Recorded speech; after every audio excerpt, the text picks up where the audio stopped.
If there are general questions on the concept as a whole, on the manner in which this project report is going to come out, on the broad issues and concepts we have raised, please raise it now. Professor Sangeeta, earlier I was heading the Center for Politics and Good Governance. Now I am with the National Law University, teaching law and good governance. Even the World Bank indicators, World Governance indicators developed by Kaufman, the methodology adopted is also criticized. You know what I mean to say. I am not going to go in detail why they have been criticized, but if you look at it, there are many governance studies in India.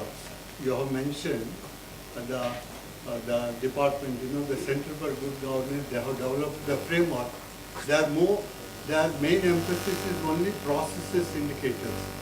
But if you look at it, the study conducted by Sudipto Mandal, that is National Institute of actually they are also looking the same type of framework which you have developed. Of course, the IIPA study that is based on again a World Bank. And if you look at it, how your study is different, in terms of constructing the indicators, that is what I wanted to know, and methodology. Weightages, there is a lot of problems are there. That is only my humble submission. Secondly, you can do some kind of a case studies or a complementary, your quantitative studies.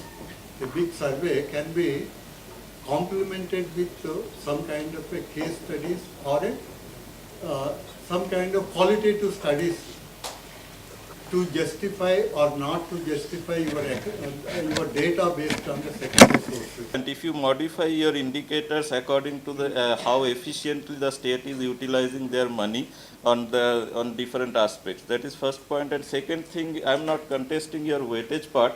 Weightage could be any arbitrary number, but what you can do a sensitivity analysis to see that if you change your weightage to some extent, by which point, at what threshold level your state ranking varies. That will give you, you can add that as a footnote by saying that we have tested this, and if you go beyond this range, then our ranking changes. So that will be, I think it will be good for readers also. Thank you. I am Shay Singh from Azim Premji University. I am a student in public policy and governance. At the outset, I would like to congratulate the PSC for doing such a wonderful work. I have heard all the panel discussions. It is a bounded rationality because it is data has been collected from secondary sources.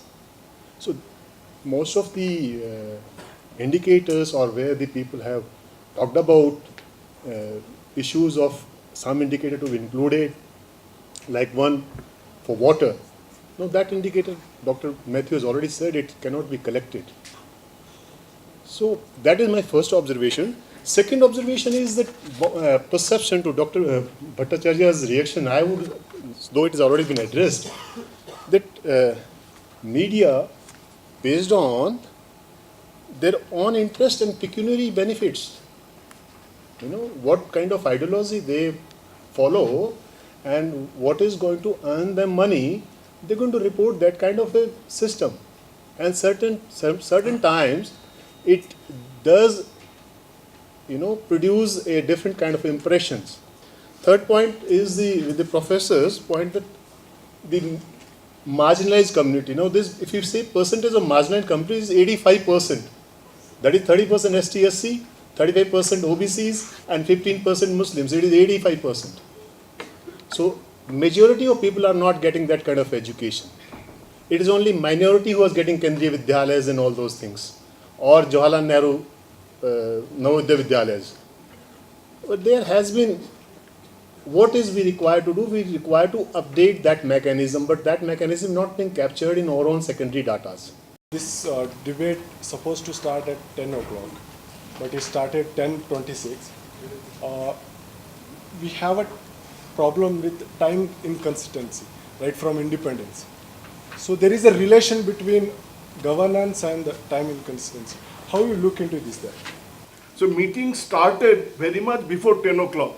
Actually, if I may say so, meeting started probably around 9:45, 9:50, but it was held outside. And then the space was changed, or the venue was changed from there to here. And the story I remember was this Korean of Anand thing. He would have meetings of farmers exactly at 9 o'clock. And 9 o'clock doors will be closed. And people will say, oh, but the farmers are coming from long distances here and there. You should be more considerate. And he said, no, the first lesson I want them to learn from development is time has a value. Now, that, and look at where they have gone as NDDB or this thing. I used to work on the consulting on the various states, and Vietnam, when I visited them, I found there the meeting will start exactly on the dot when would come. Any doctor, lawyer, you go here and you find just exactly, say 10 o'clock you are going, say 12 o'clock they are walking into your room. And you could predict where the governance is going. Today they did. So these kinds of variables can be a very important thing to capture. We are therefore looking at comparative statistics for a 3-year period, which will show movement of the state, as I said in the beginning, movement of the state from year to year. Now let us say there is a state which had a very good administrator, good chief minister in position. The moment he goes, somebody else comes, some political changes take place, you can really see changes happening, can see really see downfall taking place. We would like to know, in fact, hidden behind this agenda, we may say, is that does the individual at the head of the state make that big change?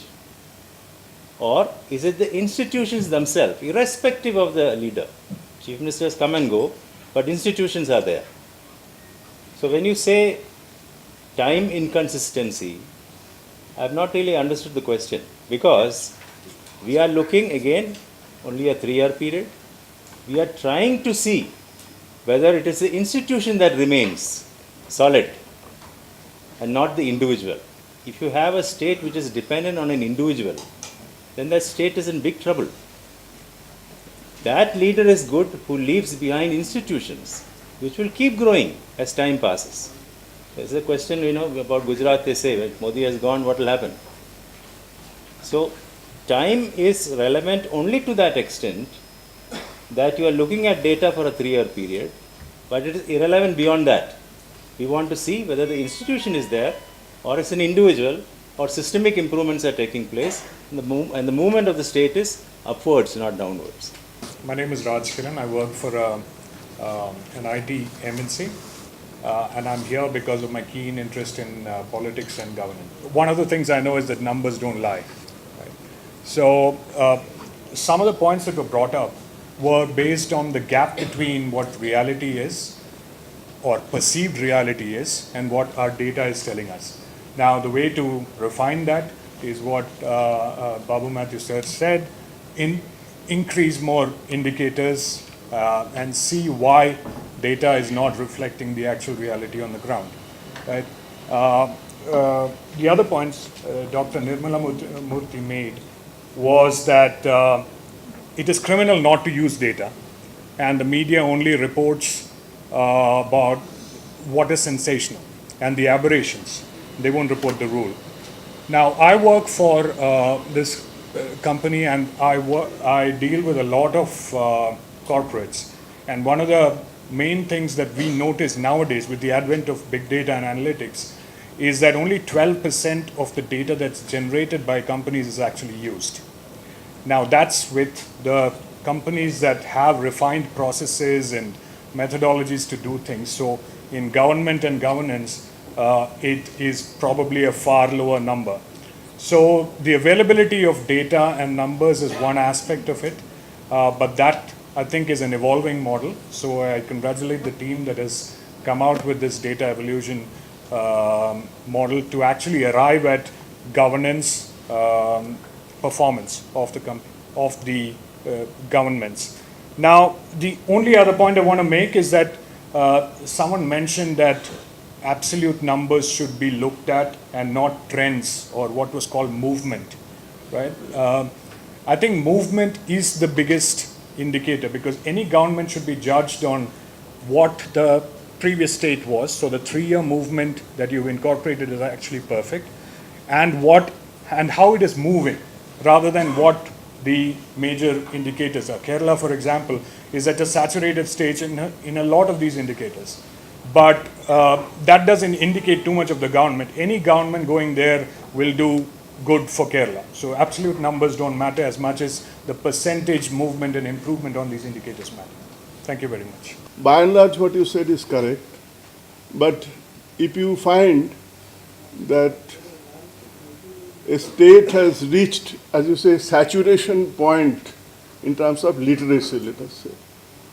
I don't know the exact figure. Let us say 93, 94% has been achieved. And that is treated as total literacy in that education jargon, if I am not mistaken. Now, you can say that that state has not progressed further. Another state is catching up. From 50%, it has come to 60% or something. Now, the state which has sustained literacy rate over a period of time, 93, 94%, can you say that they will be kept at the bottom of the list because the growth is hardly anything there? Whereas the person at the state which has come from 50 to 55, 60 will be ranked higher. Of course, Dr. Mathew has taken care of that to some extent by combining both the absolute number and the rate of growth. But how that should be combined, what should be, again, the question of relative role, etc. That is there. But take another instance. A state has collected, let us say, 10% of SDP through their own taxation. Another state, I can name the states also, has increased from 4.5% to 5.3%. Shall we say that the second state is wonderfully fiscally governed, and the first state, which has remained at 9, 9.5, 9.8 over a period of 10 years, that is fiscally misgoverned? I think that will be miscarriage of whatever rationality or justice or whatever it is. Thirdly, about media. Media has many faults, as all human activities, human institutions, human products have faults. But media also perform some duty in society, perform some role in society, which I have been in the government system for 35 years. I've been advisor to government system for another 10 years or something. In spite of that, I'll say that media's information system or their ability to communicate information, in spite of all the caveats, add something to what very cold, often manipulated data of the states may not give. So we should take note of that fact, that you have to take into account both the factors, and media should not be saying that they are paid news. Nowadays the very fashionable term is prostitute, which I find a very objectionable statement, and it should be avoided. And there should be some value given to whatever information comes out, even though it is not fully correct. Otherwise, sometimes we are dried up all information at times. So we should take note of that. Thank you. So when we look at the different states, so this is something that I don't understand, because different states, we are considering state as one entity, but what we forget that within states, there are regions which have disparities. So for example, if we look at a state like Maharashtra, so you have on the one hand the Vidarbha, and on the other hand you have the West Maharashtra, which is flourishing. So kind of this disparity, which I feel is not evident in the data that will be portrayed for one particular state, one particular region which is excelling, might distort the image of the state, or one particular region which is not doing so well might distort the image of one particular state. So this is what I want to know. There are interstate, within the state there are disparities. But point is that if you go down the administrative unit, to avoid this problem, you say let us go to a district and compare the districts of the country. There are 600 odd districts. And when the task becomes that much more difficult. But even in a district there are the areas. There are better areas in the district and not so well off areas in the same district. Then you will say let's go down to the block. There are maybe 10,000 blocks. Even in the block there are discrepancies. So I think we are looking at a federal structure. We are looking at list 1, 2 and 3 as we explained. There's a union government which has certain functions, a state which has certain functions. We are trying to compare the levels of governance and quality of governance between the states which make up the federation. So if we had the wherewithal, the resources, the time, maybe we could have gone down. But state is an ideal constitutional unit which we thought was perfect to describe governance in the whole country. So my first question is, I'm quite a bit confused with the term of good governance and the governance indicators. As I'll echo with what Professor Babu Machu has said, my precise question is, I'm afraid of quoting responsive state. Are we moving, India nature of state is changing from maybe, autonomous state to the responsive state? In that sense, you have given a list of minute parameters like RTI and MNREGA and the rest of the things. In that sense, how it is related to the governance? Because if governance, you cannot separate political power and economy from the governance. While economy, you have given enough emphasis. What about the polity? I mean, exactly, should we consider the election performance of a state at all the levels, maybe at a national level, state level, and at the ZPTP, whatever the levels are there? That's on the philosophy, and that also goes the other things. What about the grievance redressal? We mentioned about e-governance and the other things, but I'm not very much sure whether you have mentioned about the grievance redressal. That makes the state responsive. And then my second question comes from my field experience. When you mention about Panchayat Devolution Index, Karnataka might have scored 1 or whatever Kerala because by transferring all the 29 parameters. But from our intervention, we could see that all the mandatory committees, for example, Panchayati Raj Act allows standing committees and subcommittees, they are not put in place.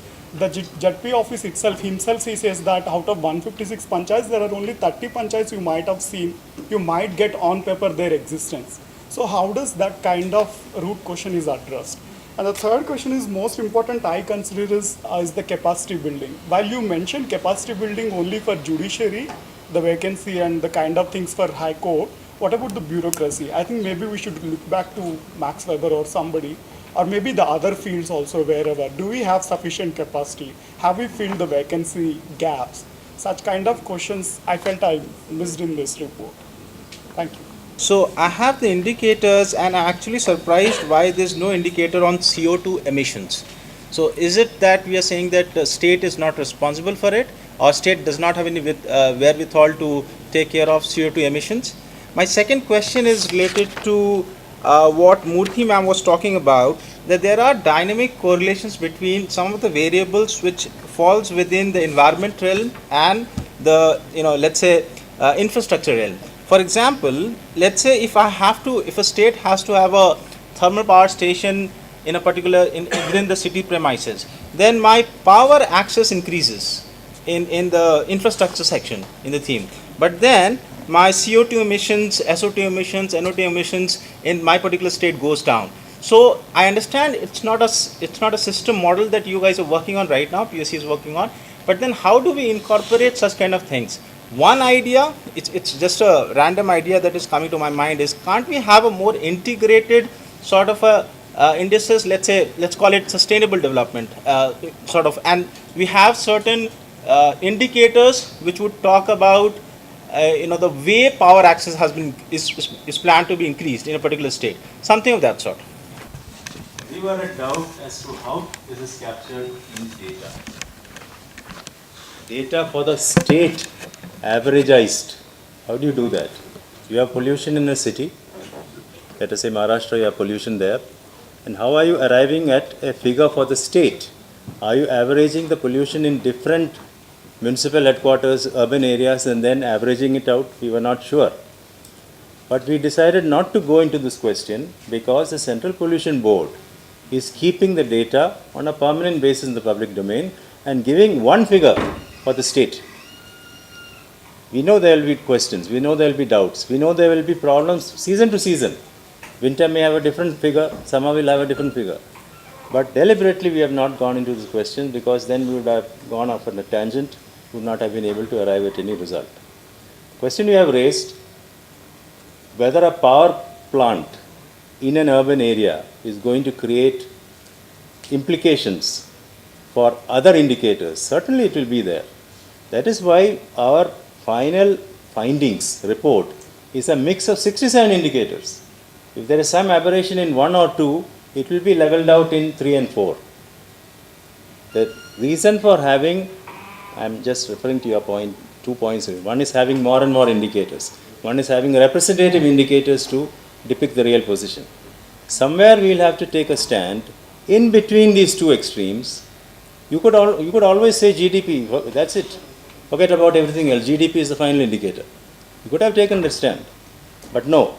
Nor can we go to 1,000 indicators because there are 1,000 elements in which government participates. So somewhere we have to make a balance between extreme number of indicators and very limited indicators. 65 is just a figure we arrived at by mutual discussion. Could be 2 more, could be 2 less, but that is the basis of our thinking. So my name is Roshan, I'm from National Law School here. My question is about the importance of data itself. Like, we have been talking too much about data. We are giving too much importance to data. So we are saying that this data, that data. We have collection of data. For example, we have NSSO, we have NCRB data. But these are not comprehensive data. They're not complete. For example, NSSO data is outdated to extreme. Which data? NSSO data. So we have public data from NSSO. We have crime data from NCRB. These data are outdated to some extent, and also the data that has been collected, which are like in real time from, for example, from NGOs, they are not shared with the government, or they're very compartmentalized. As in case of health data from different hospitals. One hospital, for example, Apollo, would not share its data with, let's say, MFMI or Fortis. So they're very compartmentalized, and that's why I think we are giving too much importance to data, because first of all it's not complete, and second of all it's not very recent that we can make any valuable judgment out of it. So aren't we going in the wrong way, or relying too much on data? The question of the updation of data, you mentioned NCRB. NCRB surprisingly is updated to 2014-15. So it is updated. Question I am saying is that we have taken latest data available in the public domain. Latest data in the public domain. So it varies. Power may be showing 2000, I am giving an example, 2012 to 2015. Water may be 2010 to 2013. But our primary concern was take whatever data is available latest in the public domain. We have not gone backwards. Whatever is there available in public domain, the latest period. And we can only go by such data. We cannot anticipate that data should have come and interpolate our own reading into the data. That is not possible. So you be sure of this fact, that whatever data is latest available, which will vary from all the 67 indicators, it may vary. But our primary concern was take the latest data.